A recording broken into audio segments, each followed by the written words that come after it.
সুপ্রিয় দর্শক, আসসালামু আলাইকুম। কেমন আছেন আপনারা? নিশ্চয়ই ভালো আছেন। আজকের ভিডিওতে আপনাদের সবাইকে স্বাগত জানাচ্ছি।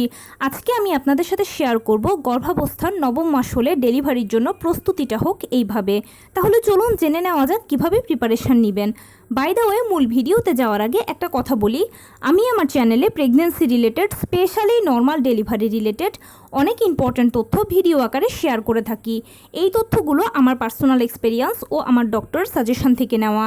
তাই আমার চ্যানেলটিকে যদি আপনারা একবার ভিজিট করেন, তাহলে আপনি আপনার প্রশ্নাতীত মনের অনেক প্রশ্নের উত্তর পেয়ে যেতে পারেন।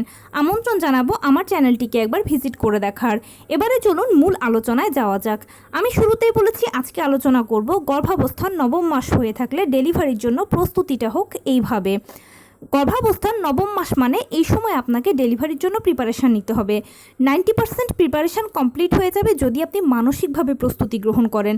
গর্ভাবস্থার নবম মাসে ডেলিভারির আগে মানসিক প্রস্তুতি হচ্ছে সবথেকে বড় প্রস্তুতি। আপনি নিজেই নিজের সবথেকে বড় ইন্সপিরেশান।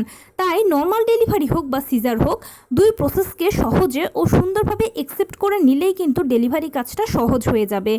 কখনোই নর্মাল ডেলিভারির জন্য জেদাজেদি বা জোরাজুরি করবেন না। আপনার ডাক্তার যদি সাপোর্ট করে তাহলে ইনশাল্লাহ অবশ্যই ধৈর্য ধরে পেইনের জন্য অপেক্ষা করবেন। আর সিজার তো প্রি প্ল্যান, সেটা ডাক্তারের সাথে যোগাযোগ করে করিয়ে নেবেন।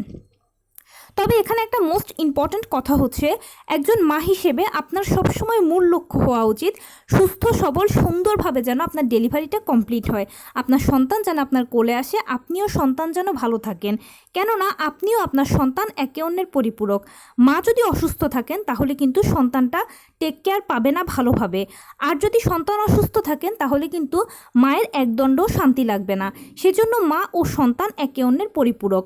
মা যেন সুস্থ থাকে, বাচ্চা যেন সুস্থ থাকে, ডেলিভারিটা যেন সুন্দরভাবে হয়, এটাই সবসময় আপনাদের চাওয়া কামনা মুখ্য বিষয় হওয়া উচিত। ডেলিভারিটা নর্মালে হলো নাকি সিজারে হলো সেটা বড় কথা নয়। সিজার বা নর্মাল ডেলিভারি এই দুটো হচ্ছে সন্তান জন্মদানের পদ্ধতি মাত্র। সিজার হলে আপনি বিফল, আর নর্মাল ডেলিভারি হলে আপনি যে সফল মা সেটা কিন্তু কোনো কথা নয়। আপনার সন্তান সুস্থভাবে পৃথিবীতে আসুক, সেটাই আপনি সবসময় আশা করবেন। সিজারের প্রয়োজন হলে তো সিজার লাগবে, আর নর্মাল ডেলিভারির বেলায় অপেক্ষা করবেন, ধৈর্য ধরে অপেক্ষা করবেন। নবম মাসের অন্যতম বড় প্রিপারেশান হচ্ছে খাবারের প্রস্তুতি। মাকে তার খাদ্য তালিকায় যেন সকল পুষ্টি উপাদান ঘুরে ফিরে যায় সেদিকে এনশিওর করতে হবে। মাছ, মাংস, দুধ, ডিম, হলুদ ফলমূল, সবুজ শাকসবজি, লাল জাতীয় খাবার, ওমেগা 3 ফ্যাটি অ্যাসিড সমৃদ্ধ খাবার, কলা, খেজুর, বাদাম, ড্রাই ফ্রুটসের মতো ফলগুলো নিয়মিত খাবেন। প্রতিটি পুষ্টি উপাদান যেন আপনার খাদ্য তালিকায় থাকে এবং প্রতিদিন ঘুরে ফিরে আপনার মাধ্যমে যেন বাচ্চা পায়, সেটা আপনাকে অবশ্যই নিশ্চিত করতে হবে। অনেকের একটা ধারণা হচ্ছে এ সময় বেশি খেলে যদি বাচ্চা বড় হয়ে যায়, এটা হচ্ছে ভুল ধারণা। বাচ্চার যতটুকু জন্ম ওজন তৈরি হওয়ার ততটুকু তৈরি হয়ে গেছে। আপনি এখন বাচ্চাকে শুধুমাত্র শক্তপোক্ত পরিপুষ্ট রাখবেন খাদ্যের মাধ্যমে, নিজেও পরিপুষ্ট থাকবেন, শক্তপোক্ত থাকবেন। নবম মাসে লাস্ট চেক আপটা অবশ্যই করিয়ে নেবেন, কেননা এই সময়টা হচ্ছে সর্বশেষ চেক আপ। এই সময় আপনার রিপোর্টে যদি ভালো আসে সব কিছু, তাহলে তা আলহামদুলিল্লাহ।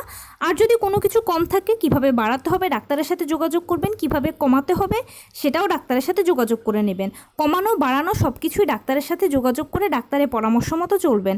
মনে রাখবেন, প্রেগন্যান্সি খুব সেন্সিটিভ একটা ইস্যু। এই সময় মা ও বাচ্চা দুটো জীবনের প্রশ্ন। তাই ডাক্তাররা যে কথাটা বলবেন, ডাক্তার যে পরামর্শ দেবেন, ডাক্তার যে সাজেশন দেবেন, সেটাই হচ্ছে এখানে এসেনশিয়াল ইম্পর্ট্যান্ট। ডাক্তারের সিদ্ধান্তই হচ্ছে এখানে সর্বশেষ সিদ্ধান্ত। তাই নিয়মিত ভালো মন্দ সব কিছুই ডাক্তারের সাথে যোগাযোগ করবেন। হসপিটাল ব্যাগটা গুছিয়ে রাখবেন। পরিবার পরিজন আত্মীয় স্বজন সবাইকে এনশিওর করে রাখবেন, জানিয়ে রাখবেন, ইনফর্ম করবেন। কেননা নর্মাল ডেলিভারিটা যে কোনো সময় কিন্তু পেইন উঠতে পারে, তাই এ ব্যাপারে খেয়াল রাখবেন। হসপিটালে যাওয়ার জন্য প্রিপারেশান নিয়ে রাখবেন, কিভাবে যাবেন আপনি, কিভাবে সহজ হবে। এছাড়া শারীরিক, মানসিক, আর্থিক সব ধরনের প্রস্তুতি নেওয়ার কথা কিন্তু ভুললে চলবে না। অবশ্যই একটা গুরুত্বপূর্ণ তথ্য হচ্ছে, আপনি হসপিটাল চুজ করার ক্ষেত্রে এমন একটা হসপিটাল চুজ করবেন যেখানে নর্মাল ডেলিভারি ও সিজার দুটোই করানো হয়। কেননা মনে রাখবেন, অনেক সময় নর্মাল ডেলিভারি করাতে গিয়ে কোনো একটা সমস্যা যদি তৈরি হয়, তাহলে সেক্ষেত্রে আপনাকে সিজার টেবিলে পাঠিয়ে দেওয়া হবে।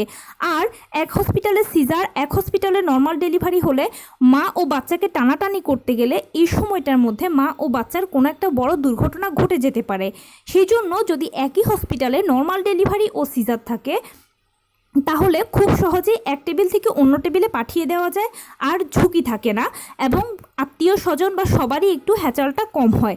সেজন্য এই জিনিসটা অবশ্যই নিশ্চিত করার চেষ্টা করবেন যে যে হসপিটালে আপনি ডেলিভারিটা করাচ্ছেন সেখানে যেন নর্মাল ডেলিভারি ও সিজার থাকে। আরও একটা গুরুত্বপূর্ণ কথা হচ্ছে, কোনো নাম সর্বস্ব ডাক্তার কিংবা কোনো নাম সর্বস্ব হসপিটাল নয়, ভালো কোনো একটা হসপিটাল চুজ করবেন। মনে রাখবেন, প্রেগনেন্সি খুব সিরিয়াস ও সেন্সিটিভ একটা ইস্যু। এখানে মা ও বাচ্চা দুজনের জীবন নির্ভর করে। যদি সামান্য 19 থেকে 20 হয় তাহলে হয়তো মায়ের ক্ষতি হবে, না হলে বাচ্চার ক্ষতি হবে। সারা দীর্ঘ 9 মাস কষ্ট করার পরে কারো ক্ষতি কিন্তু কাম্য নয়। উভয়ই যেন সুস্থ সবল থাকেন, ডেলিভারিটা যেন সুন্দর হয়, সাকসেসফুল হয়, এটাই সবসময় কামনা করি।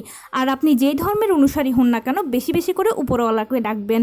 মনে রাখবেন, এটা এখন আপনার জন্য একটা পরিস্থিতি, আর এই পরিস্থিতি বা এই সময়ের হাত থেকে উপরওয়ালাই আপনাকে খুব ভালোভাবে সাহায্য করতে পারবে। তো এই ছিল আজকের ভিডিও। কেমন লাগলো বলুন। যদি ভালো লেগে থাকে ও হেল্পফুল হয়ে থাকে তাহলে প্লিজ লাইক, কমেন্ট, শেয়ার করতে একদম ভুলবেন না। আর সেই সাথে আমার চ্যানেলটিকে সাবস্ক্রাইব করার বিনীত অনুরোধ রইল। পাশে থাকা বেল আইকনটি ক্লিক করে দেবেন যেন আমি ভিডিও আপলোড করার সাথে সাথে আপনারা নোটিফিকেশান পেয়ে যান। ভালো থাকবেন, সুস্থ থাকবেন। আসসালামু আলাইকুম।